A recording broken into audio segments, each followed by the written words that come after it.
Hello everyone, welcome back to the Handspin Review Spot YouTube channel. You can click the link in the description to go to our Facebook page for all manner of other written reviews and photography and all that sort of thing. If you like this video and you like our channel in general, please do hit the subscribe button and the bell, it helps us out, it's great. This today is going to be a good review, I think, although quite an interesting one. This is the mini compass from ZeroFeud. I've recently had a delivery from these guys. I have long admired ZeroFeud, but it's taken me a long time to get anything but the try in my hands, so I haven't been able to speak with any authority on their other designs until very recently. Now, this, as you can see, is titanium in a tumbled and blasted finish, quite a classic look for a ZeroFeud, and it's got some stainless steel buttons on it in the thick version, which we'll get onto in a little while. But before we get into this spinner properly, we will have a look at a few size comparisons. There it is with a gratuitous exotic stubby. That sounds a bit wrong. There it is next to a not so gratuitous normal stubby. Importantly, there it is with the normal full compass. And then we'll move all these bits down and show it you with the tri-compass as well. So that gives you an idea there of how it fares against its... I always find this when I end up with these very free spinning spinners. I end up in a complete mess, everything moves around and I look completely inept. Not that I am anything less than completely inept, you understand. So there you go, there's a bit of a mixture as well. Because this is starting to drive me mad and making me look like a fool, I'm going to move on to something which will probably make me look like a fool as well, but nevertheless. Right, there we go. You can see these guys next to each other. There's a fairly significant difference here in terms of the overall size.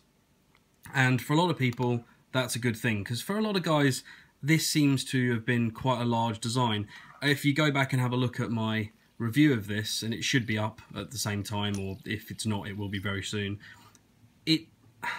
I don't find this too large at all. So when I actually got these in hand, I was quite shocked. I expected to be completely sold on the Mini, and to be honest, I ended up liking this guy more. But please carry on watching. Just spoiled the whole thing. This is going so well. Anyway, so yeah, it's essentially a compass with some shorter arms, and a lot of people wanted this design, and Rick very quickly came through with it. This one's in titanium. The full compass I just showed you is in stainless steel, and obviously that has a lot to do with different feel here as well. This is a typically titanium-y sort of spinner. It's not too small, as you saw, for a mini.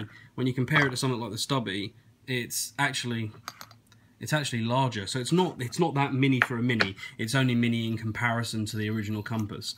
It feels, I have to say, great in hand, and obviously this is titanium, so it's more flickable, more usable from that point of view, and it's shorter, so you can get more leverage on the outside edge, or certainly I can with my hand size, than I could with the other one. But somehow it just hasn't won me over to the same degree as the full compass, and that might be because I'm shallow and I like the pretty buttons and the fact that it's got two finishes on it.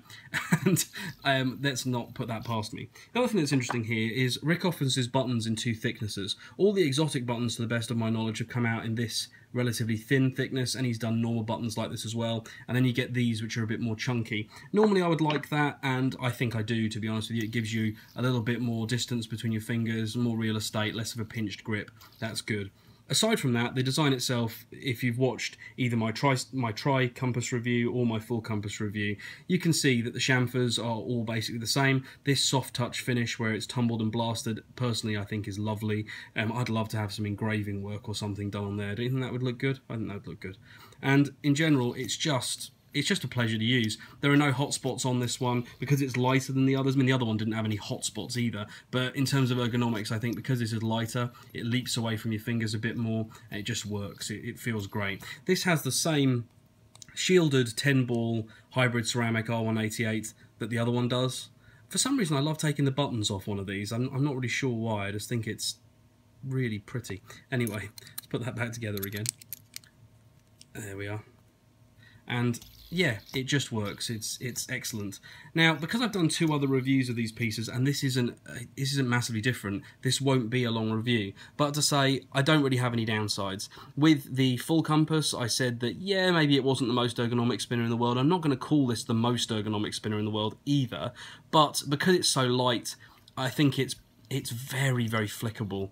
And it's also quite quite good for the spin time, really. I suppose because this isn't really mini in terms of the spinner world, it's only mini in terms of the other offerings from ZeroFeud. It just spins very, very well, and you know, well over 3.5, 4 minutes are perfectly possible. It's certainly in line with something like the titanium stubby, which is probably one of the longest spinning titanium designs I have in my collection. Yeah, there's huge amounts of hype about ZeroFeud. It's never really gone away, and part of that I think is down to the fact that you can't really get hold of them with any great ease. The drops are pretty infrequent.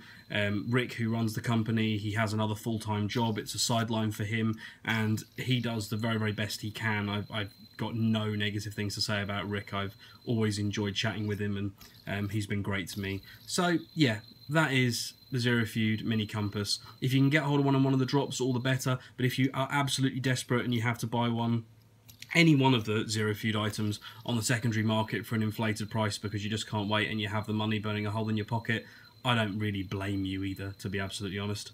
There you go, guys. That is the Mini Compass from ZeroFeud in titanium, and let me know in the comments what you think I should do to customize this, because I definitely want to do something to it.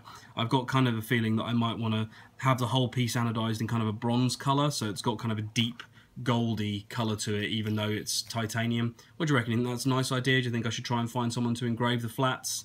Yeah, give me your thoughts. It's always fun. Thanks very much, guys. Catch you at the next video. See you soon. Bye-bye.